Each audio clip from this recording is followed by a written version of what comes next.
What's good, everybody? It's your boy O'Shea Duke Jackson, back at it again with a special episode of the Hall of Game podcast. And this is something that we typically do.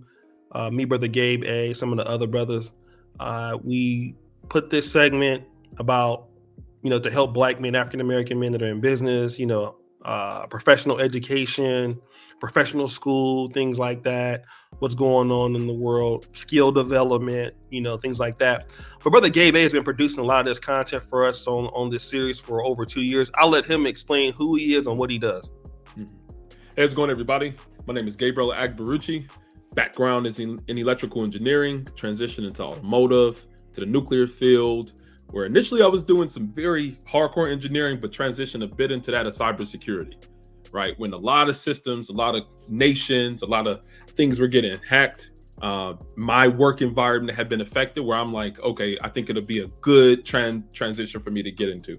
So I've been doing that for years now, and I have eventually transitioned into a manager role as within a professional services organization, a professional consulting firm. And yeah, I'm here to kind of give the game, kind of give information to brothers and try to just contribute to the content here. So yeah, happy to be here, man. All right, and editors, give him a round of applause. This is our brother right here. He's been really rocking with us. And so obviously, sometimes the other guys don't show up and they don't come on, but maybe next time. Yeah, but we were talking about topics, and usually you'll bring a topic, and then the topic that we were going to talk about on a macro level was the importance of investing in Black male media. For African American men. Obviously, we're a diverse group. You got a lot of guys that are single. You're married. You have some guys that have really good STEM skills. Some guys who are personal entrepreneurs. It's a vast majority of a vast array of different skill sets that these guys have. But then the subject of Kevin Samuels came about because last night I was listening to Obsidian Media Network, and obviously there's been this new interview people talking about in Black YouTube with Kevin Samuels and Brittany Renner. And then you have a lot of guys, especially in the Black Manosphere community, some of the creators that are being very critical of him and saying that they don't want to be associated with the Black Manosphere anymore because of the way that it's going, in that they kind of feel like Kevin is kind of catering his platform towards women, and it's going away from its initial goal. But Obsidian made the point that, well, Kevin Samuels was doing, Black male content for 3 years straight and was having a hard time finding any traction in the space. And so now that he's kind of spread his wings to a more diverse audience, it's still the same talking points, but you see more collaborations with people that typically we would never deal with in the Black manosphere. Right. You're starting to see with more higher name people.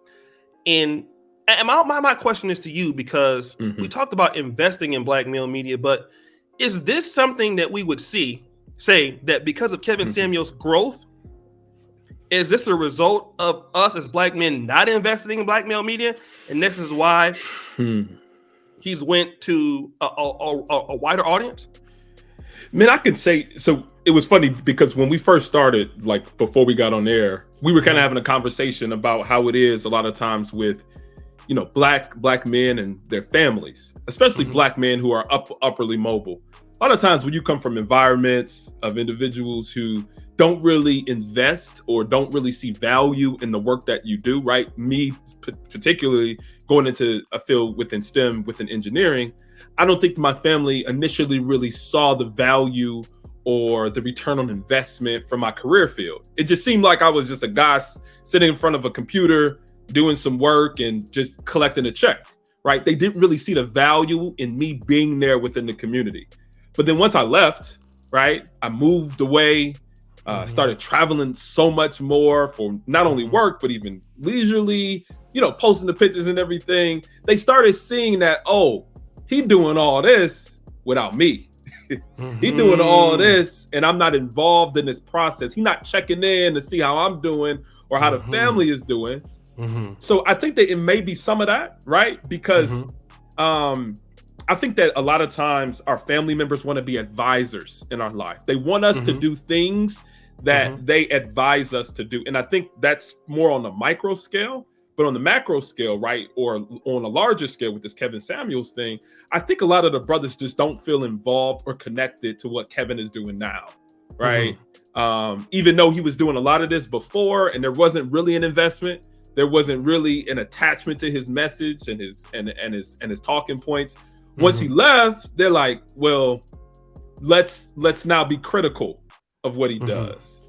And you know, everybody's entitled to their opinion, and you can be critical if you want, but I recognize that even with my family, right? They're very critical of almost every move, whether it's marriage, whether it's work, whether it's anything. So I think that it's a little bit of that. Those are just some of my initial thoughts about the Kevin Samuels thing. First, when I was there, you really wasn't rocking with me like that. Right. Now that I'm out here doing my own thing, making my own moves, making my own decisions, now it's this magnifying glass on every single thing that he's doing. So just some initial thoughts.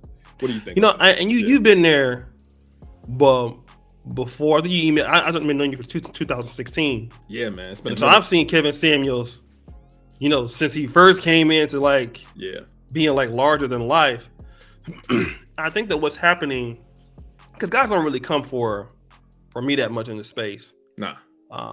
So much because, you know, I do the celebrity and stuff like that or other things, and you can't really gauge the money. You see the views and stuff, but you can't really gauge the money. The thing about Kevin though is he goes live, so you see 20,000 people watching or 15,000 people watching. Yeah.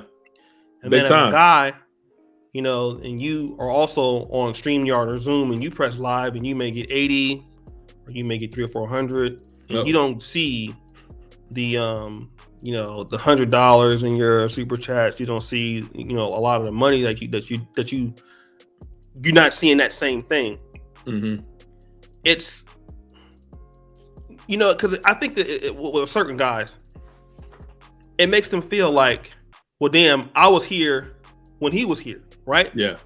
And then he's doing this and I'm not. I think that's one of the things, because with a lot of guys, and I'm going to address the point that you're trying to make. Yeah. But a lot of guys, they didn't take the business so serious as he did. You know what I'm saying? And you see this sort of idea in Black America where you see a group of people living in the community and everybody's at the same level. But then you have these other people who start to develop, and then they move up and move up and move up and move up.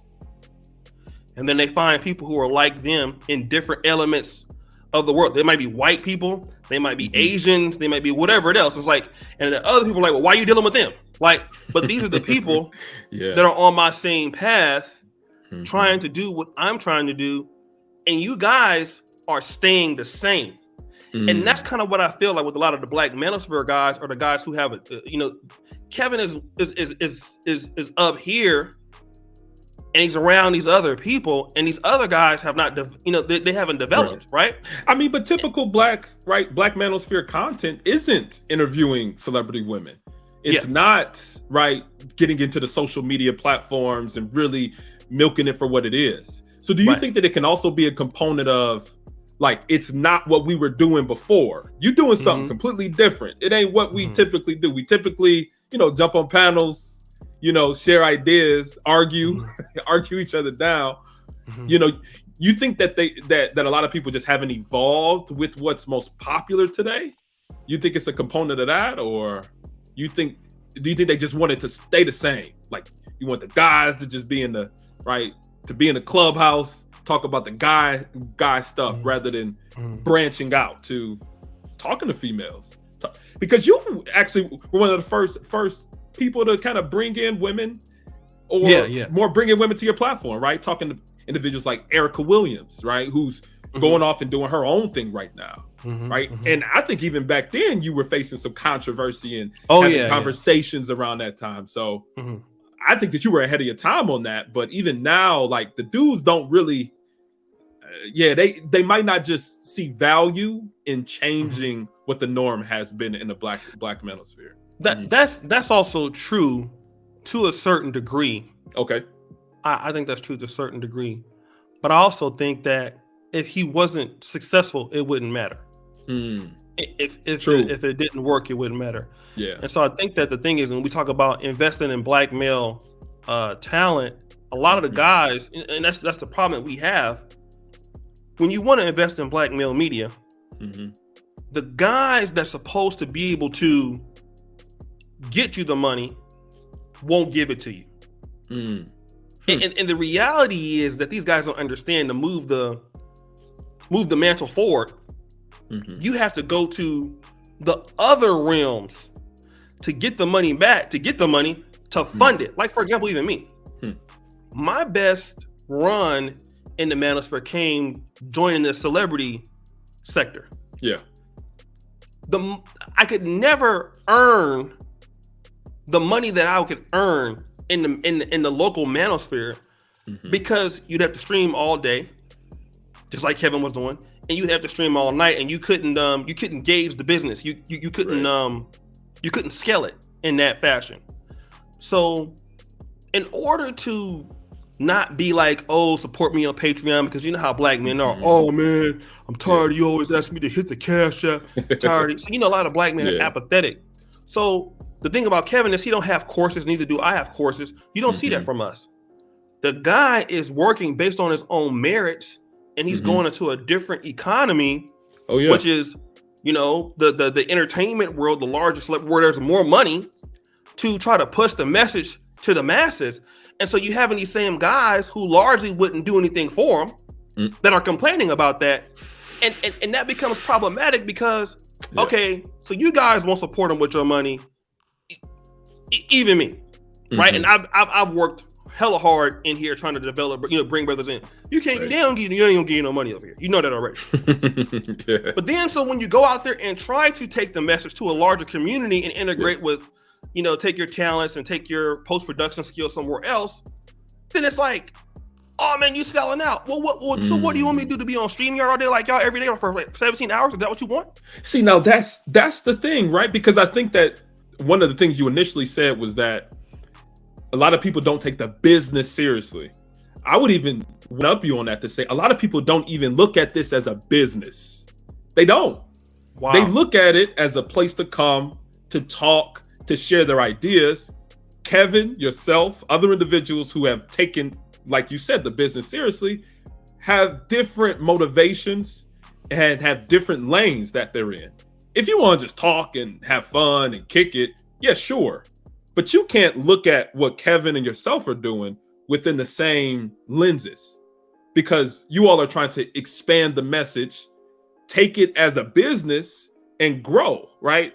A lot of people just want to kind of talk about the ideas. They don't want to make it a business, right? And I think that monetary thing, when that comes in there, people think that individuals are going to be disingenuous if you're receiving a heavy monetary incentive from things like YouTube. So I think that there's two different motivations.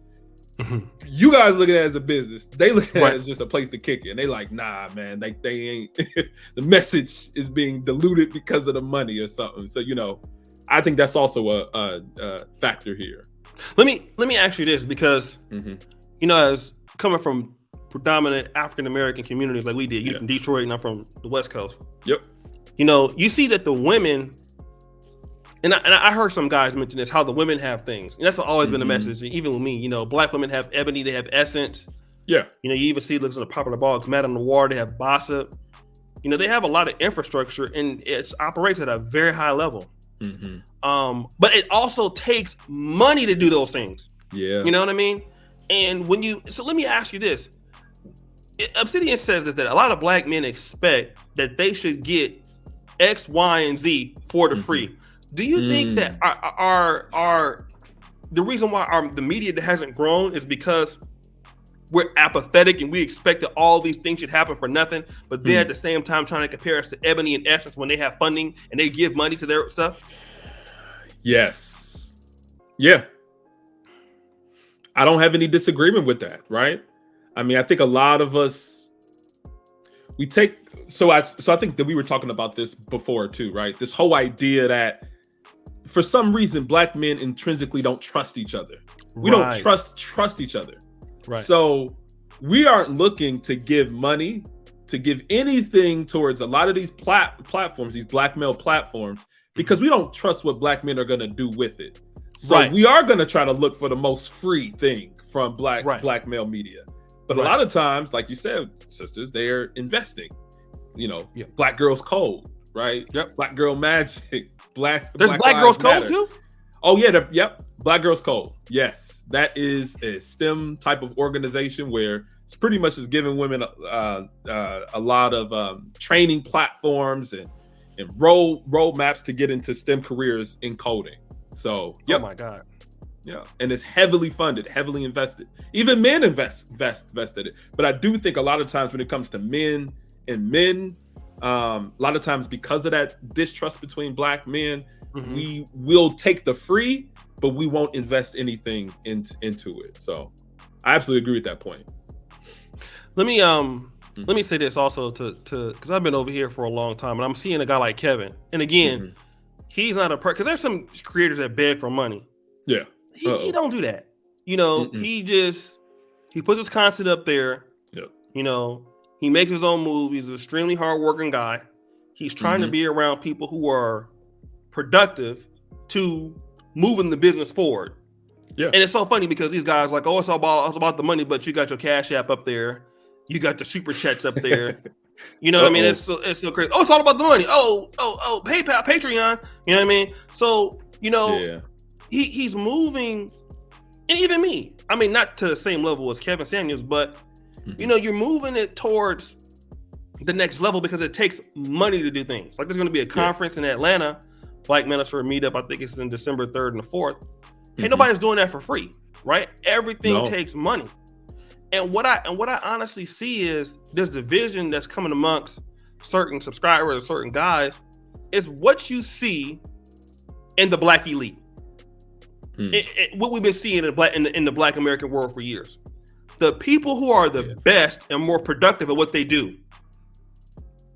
They may start off at the bottom, but eventually they go to greener pastures.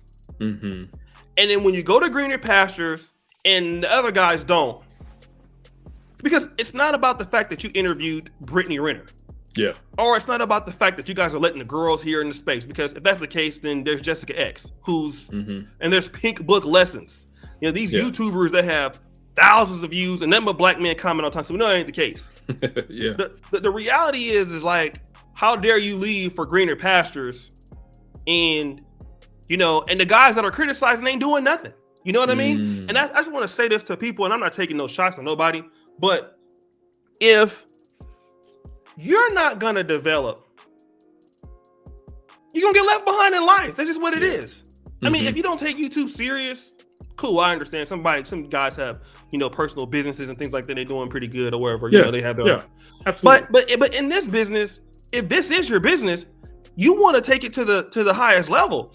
And if you know that black men are iffy on supporting you, you're not gonna depend on them. Like if I had to depend on black, I look at some of the other guys that have big Patreon communities. Shout out to Alpha Male Strategies, Stephens Cole, Mediocre Tutorials and Reviews. You look at a guy like the Poor Man's Podcast.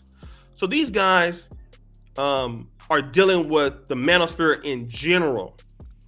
So they get support from everybody. But when you niche yourself down to the African-American male market, you can't get the money like these guys can. To have almost 200,000 subs in the manosphere, just sticking with the manosphere right now, that's, if I was like in the main manosphere, I'd already be like at 1 million. Oh probably. Yeah, easily. But when you stick in the black, but you're the leader. That's the thing. You're the leader.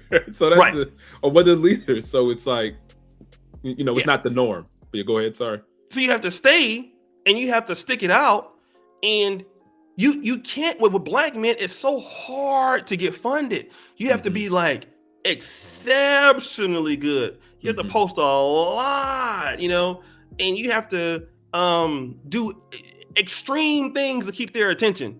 in comparisons to other people. So when you know you can't get funded over here, but you want to stay loyal, you're like, okay, look, let me not ask you for the money because I don't want you to be offended because I already know how we are.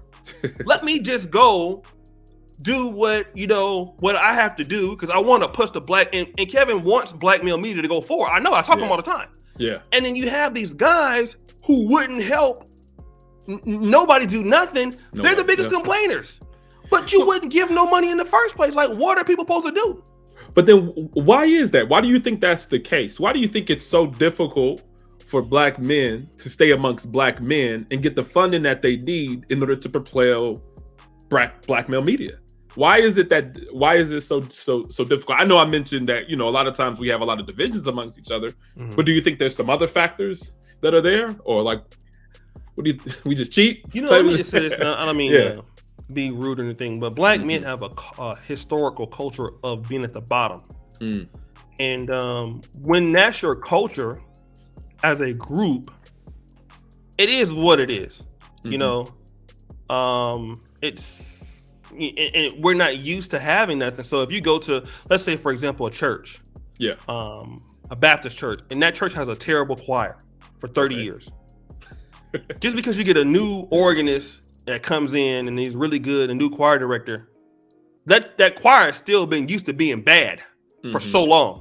And a lot of people used to being bad. So they're going like, what does this change, right? Yeah. So when you see, this kind of idea of African-American men that have, some level of education, I do think that's another part of the division that you see.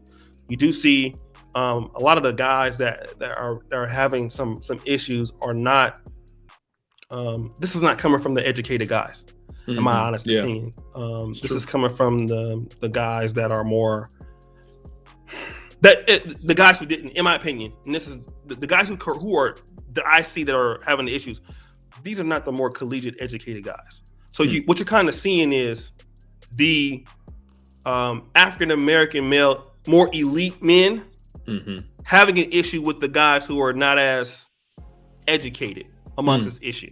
Even when I'm reading the comments, this is what I'm looking at, and it's not just you. I'm talking about subscribers also. I'm kind of gauging that the here we go with the guys who are more educated to understand how things work, and then those who are not.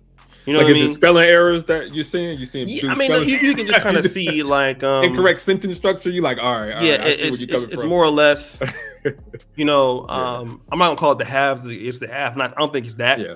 But that's just kind of where you're going with it.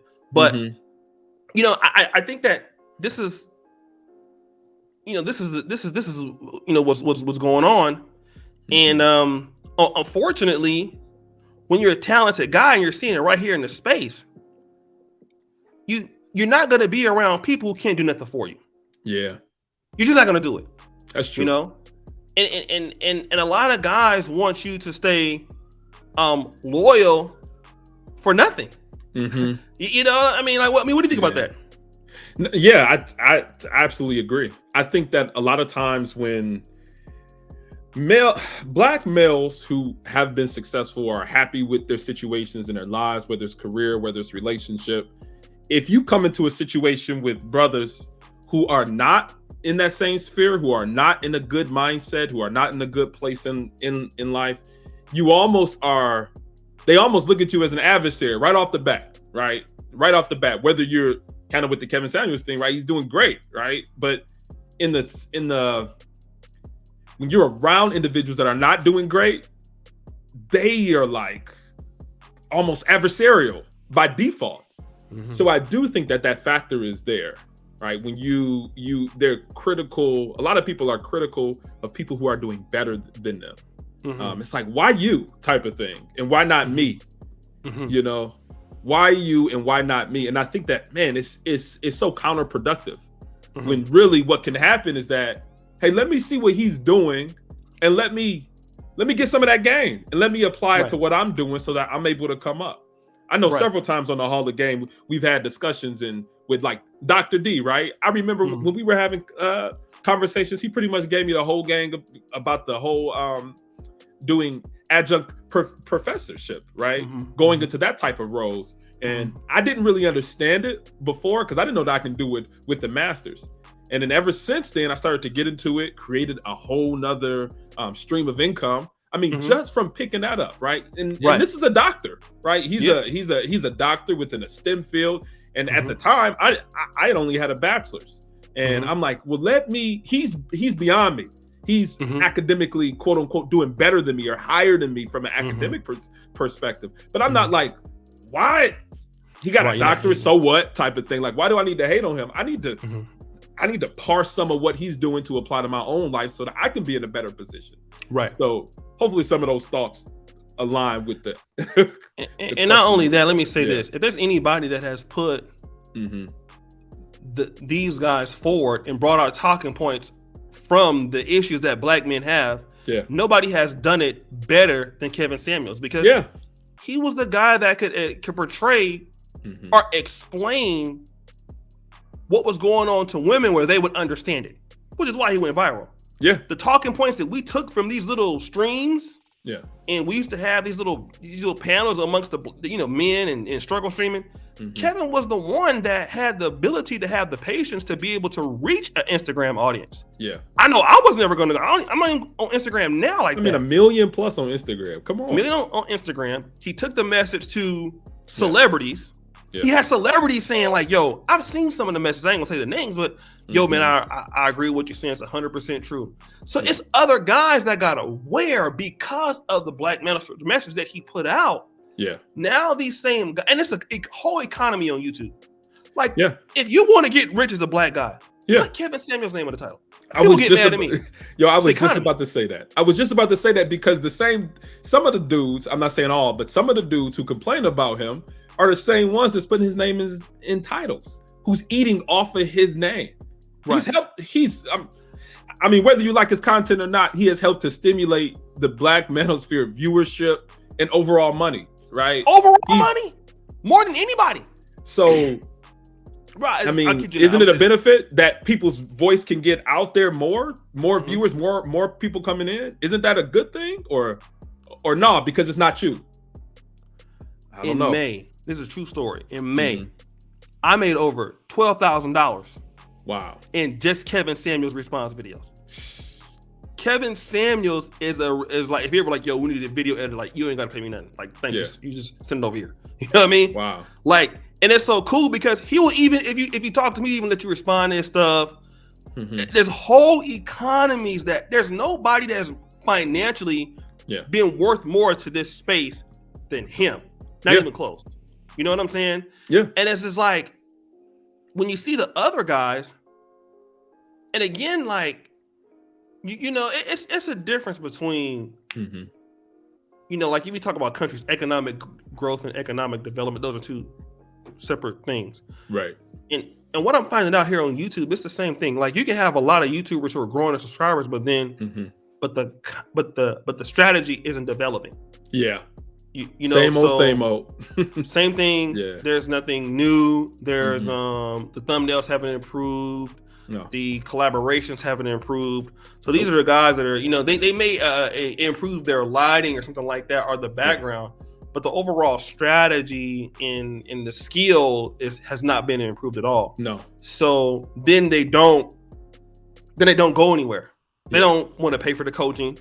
They don't want to pay for anything like that. They just want to remain the same, or you know, and remain dusty. Yeah. So then, when you get somebody who spends time on, you know, the analytics and spends time trying to work on themselves and spends time trying to do that and trying to grow, you know, and then a lot of black men are easily, I'm gonna say, like, they're easily defeated because black men have a lot of low standards and they're not used to getting nice shit. They're easily defeated. They don't want to learn the business or any business, you know. And then when you're that guy that wants to go to the next level, these guys can say anything. Oh yeah, he over here simping for Brittany Renner. He catering to this person. He catering that person. And it's like, how many women has this guy roasted? It's been like over 300 or 400. Like, I mean, but you're covering it though, right? Like, whoa! and it's like, and it's like, bro, it's like you're not even don't even make any sense. You're mad because the guy passed you, and you're not there yet, and you still not going nowhere. That's the real reason. It gotta be. And and I mean, like, that's why black men don't have anything. Yeah. Because it's no development in the process. You have guys who don't want to put in the effort to learn how to do anything. And then you have guys who just want to hate on somebody that's doing something better. Yeah. And that's why we don't get no money in black male media. Yeah. Literally, I have to say, you know what?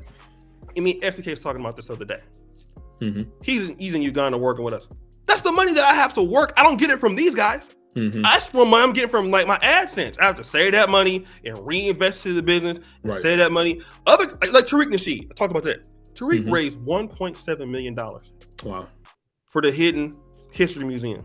Yep. If we even ask for $100,000 for a black male meetup, oh my God. Oh, you niggas scamming. Yeah. Okay, so and for what I understand, it's the most of the funds is coming from one person for that meetup. So you know, it's like it's difficult to get it from all the brothers. I already know who it is. Yeah. Right? So that guy's putting up all the money, most of it. And you have all these dudes that ain't, you know what I mean? So if it doesn't go well, he had a loss. But I think those same guys complaining about Kevin Samuels. Go ahead. Yeah, no. I was gonna say I think that when black men, I guess more as a group invest, they feel more involved in the process too, right? So they're more. So right, if you give something to someone for free, because even at conference, right, it's pretty much free for anybody, right, to come, because most of the investment has been put up by one person. The value of it, right? People don't value it as much if they didn't invest in it than if they did, because a lot of times when you invest in something, you're looking at your return on investment. You're a bit more, you're more involved in the planning and in the organization of it. Rather, people might just come, and I'm not saying I wish all the best successes for it, but kind of towards the subject of black men invested in black male content, black male things. I think that if it was a group investment, there would be black men would appreciate it more. Right. Really is my idea. Yep. Right. And then the thing is like, I'm glad you say that, because the guy has to do that because he knows the issues that it could be. Yeah. Let me ask these guys for the money. Because then you have these guys making videos after video after video. Oh, you scamming. Oh, you scam. You know, even a guy like me, I've never done nothing like that. I've been here for like 6-7 years. If I do it, you can have guys. Oh, he's scamming. Yeah. I don't even have that history. You know what I mean? And it makes you want to just be like, you know what? I'm done with y'all. You know, let me just continue doing what I'm doing. But what I want to say is we have a lot of potential. I hope that. I think so. Yeah, go ahead. What are you gonna say? No, I was gonna say I think so that we do have a lot of potential. I was just agreeing with that point. But sorry. Yeah, we got a lot of potential, and I think that the guys that, and I think it's African American men, you know, that are productive and goal oriented. It's important that, you know, and it's even in the Hall of Game, and we talk about this all the time. It's important that we deal with those who are like us. Yeah. The many are called and few are chosen. And for the guys who get it, they just get it. You know, the guys who don't get it, you don't get it. And it's nobody's fault. And you know, I don't have any issues with anybody, but if you're a person that's not on this roadmap, I don't have anything. I don't know what to tell you. It's just it's your personal problem. And I think if we keep trying to listen to people who are not, like you said, invested, we're never gonna. We can't give guys who are not invested a voice anymore. A bullhorn. I think that's what we've been doing a lot. You know, giving guys who don't have anything to do with something a voice. And if you're not gonna put your money or your time into something like that, and you know, whenever a guy's got to go into, you know, mainstream media to, you know, to for bigger markets, because they know they can't get it here, and that's the truth. You cannot get, most content creators in the Black Manosphere are not full time. There's maybe 3 or 4 of us. Maybe now Bernard, Obsidian, me, Kevin. Other guys, Mediocre, Alpha, Stethoscope, they're more in the mainstream manosphere. They have a multinational audience. But if you're in that African American male content, you're doing this and working another job too. Yeah. Because the money's not going to be there. Mm-hmm. You know, but I think that, you know, I wish Kevin, you know, all the success. I think that, you know, he definitely don't care. Mm-hmm. He's going to continue to do what he has to do to put me and myself also. I'm right along with him. But what else would you like to say about, you know, the importance of investing in, you know? I was going to ask a question. It's like, so what now, right? We've seen the success of Kevin that comes out of the Black Manosphere. We've seen that you had so much success even with your channel, Bernard Riley, Obsidian. Like, these things are growing, even to the point where there's a Black Manosphere meetup where a lot of them are being involved in that, right? Yeah.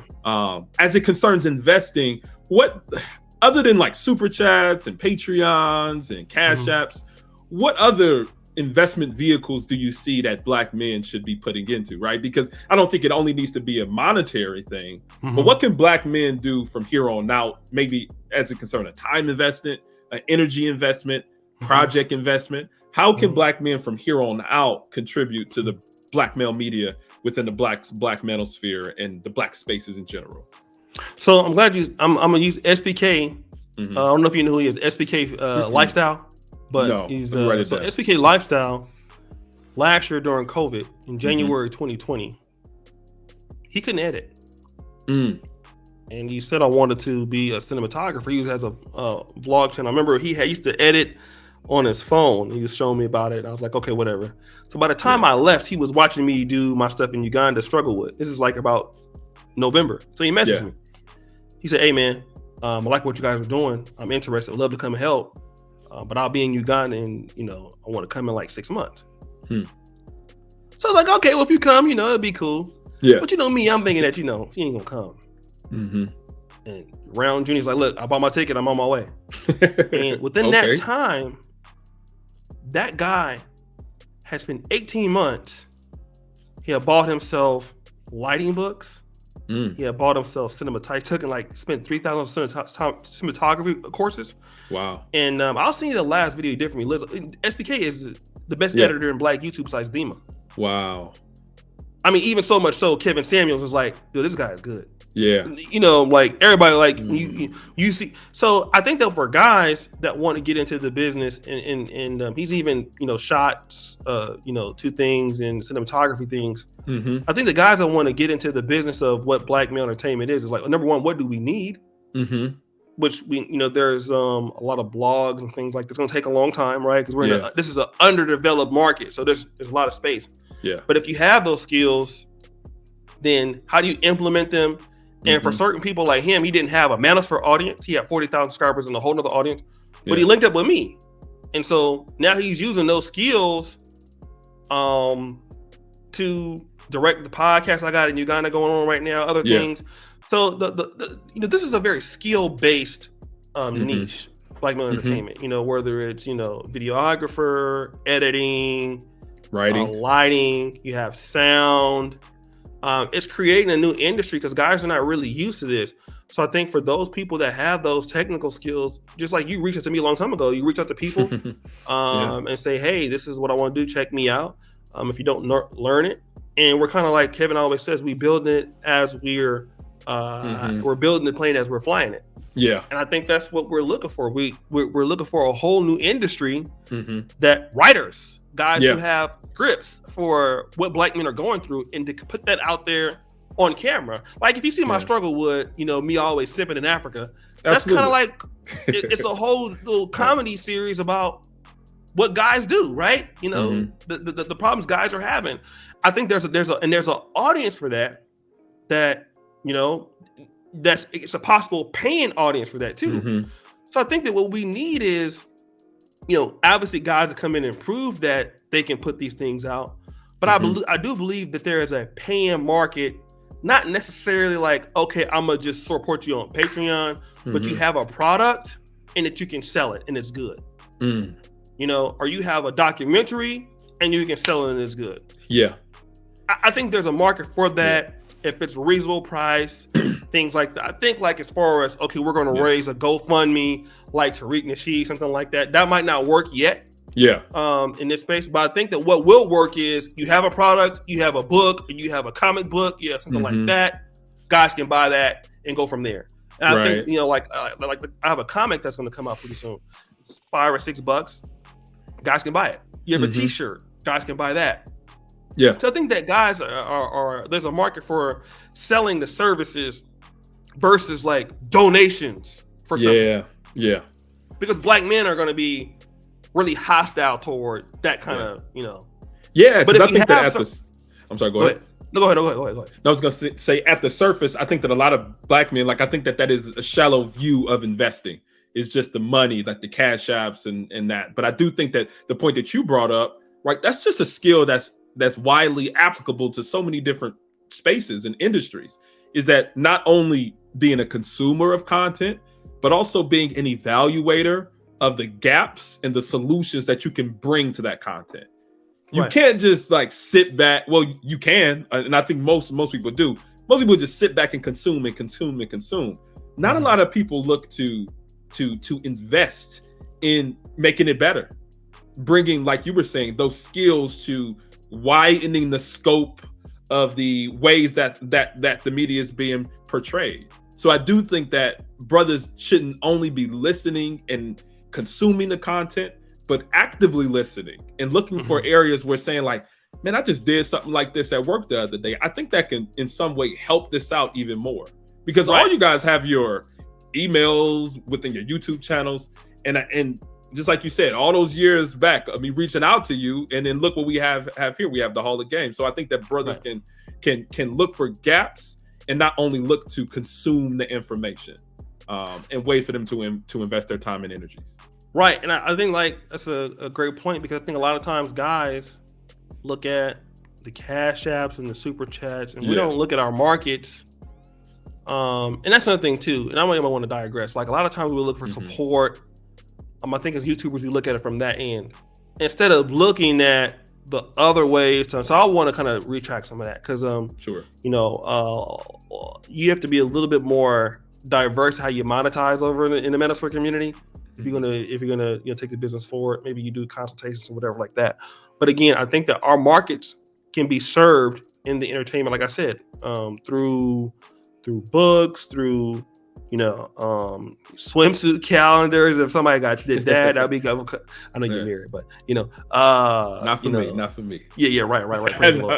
So I think that those are other ways, but then that would take some sort of skill, and I think a lot of guys, and this is kind of when you separate the elite producers of any community from those who are not. If you're a person that just streams all the time and you don't have a funny comic or something like that, or able to produce a film or produce, so the skill set is very limited, and you can't get that audience, or you can't partner with that people. And we don't have a lot of guys who are business people, so they don't have the ability to partner with talented editors or talented post-production, or reinvest in the business to bring those cameras and those things out into a greater quality of work. And again, that's low expectations and low quality work for black men. I think a lot of times we even see guys that make a lot of money just on their cell phone making a video. And a lot of African American men were like, well, man, he doing that, why can't I do that? You have certain guys who just sit in front of a camera and talk and get 80,000 views. Well, he doing that, why I can't do that? And so then you're not looking to learn the business to understand what you're doing. You just see, but even guy is doing it. Go ahead. I was gonna say, even that the question of why is asked so shallowly, right? They're asking it at such a shallow level. They say he's doing that, why can't I do that? Well, why aren't you doing that? Like, why aren't you getting his numbers? Why aren't you getting his supporter base? Why? What is the gap between you and him? What is the gap between him getting those 80,000 viewers and you getting 500 viewers? What is the gap there? Peep game rather than trying to be critical and beat down somebody. Ask deeper whys. Like why don't I have the same appeal as him? Right? Is it something that I'm lacking? Do I need to get more funny? Do I need to bring in more relevant content? Do I need to maybe not repeat the same things over and over again? Do I need to increase my microphone equipment? Like, why am I not just saying why him and not me, but what is he doing that I'm not doing, and what is he doing that I can parse and apply to what I'm doing so that I can get better? And you don't have to be him. You just need to be better than who you are. Type of thing. I'm sorry. I'm just it's the truth. But the thing about it is, we're gonna just talk about this. And I'm not gonna keep you too long, but no worries. This is the problem with the underperforming Black class in America. And I hate to sound elitist, and I know that you kind of can have that kind of persona a little bit yourself, but I mean, people say that, man. People say that about me. Go ahead, though. Yeah, you definitely got that kind of elite swag. But listen, man, to a certain degree, I do heavily believe that elite people who are more talented than normally the rest of the group, there's a reason for it. And I don't think it's because well, intelligence plays a part, but these people pay attention to detail. What you find out in Black America, a lot of African American men, they don't want to.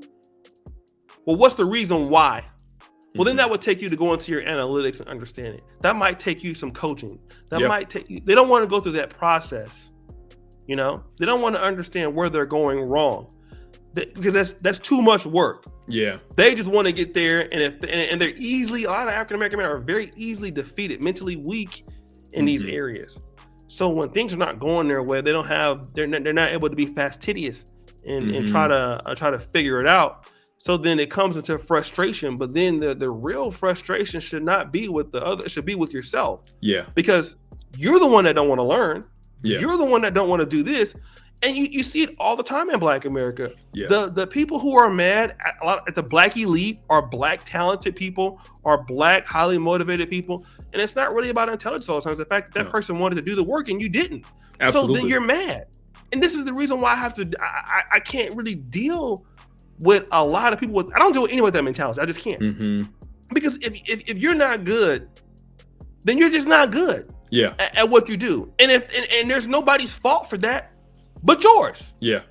And then you get the blame game. It's passing on here, it's passing on there.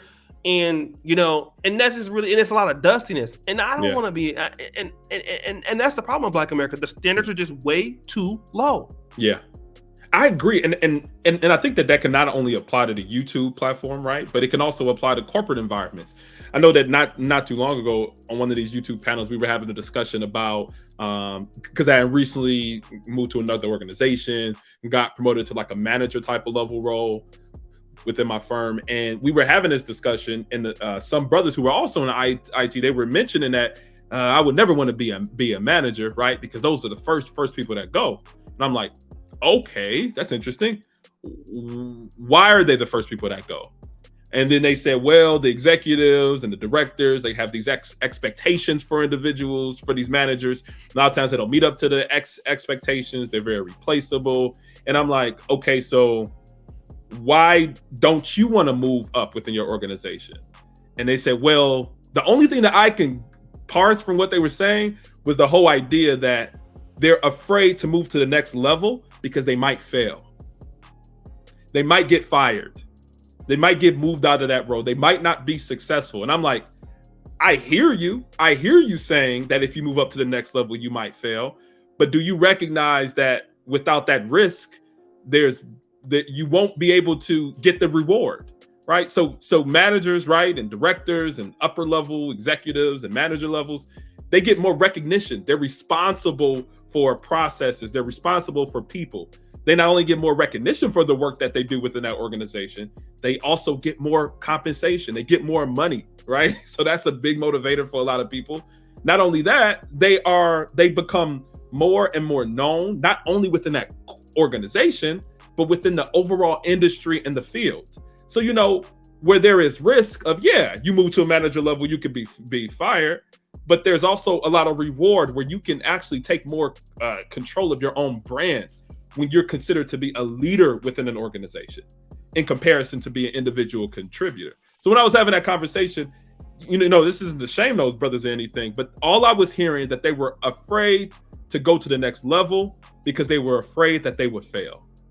And I think that this can be similar here within the YouTube environment. They don't want to invest all this time and energy into it because what if it doesn't work out the way they think it would work out? What if they don't get the views? What if they don't get the supplemental income that they were expecting? What if they get all these thumbs down? What if YouTube in some way takes down their content, right? They consider all of the negatives, but don't look at the risk-benefit analysis. Like, if I take this risk, what will be the benefit? Would the benefit be higher than that of where I'm currently at? Maybe I should take it. And I think a lot of brothers just don't, to your point, they don't want to take that risk. They don't want to take that risk, and as a result, they never get to that reward. Yeah. So then don't be mad at the person that does. And Absolutely. that's my little take on it. So I will say, as far as the guys that want to see black male media go to the next level, it's gonna go to the next level as guys push and get to know people in other groups that don't think like us, in other sectors that know the business that we don't.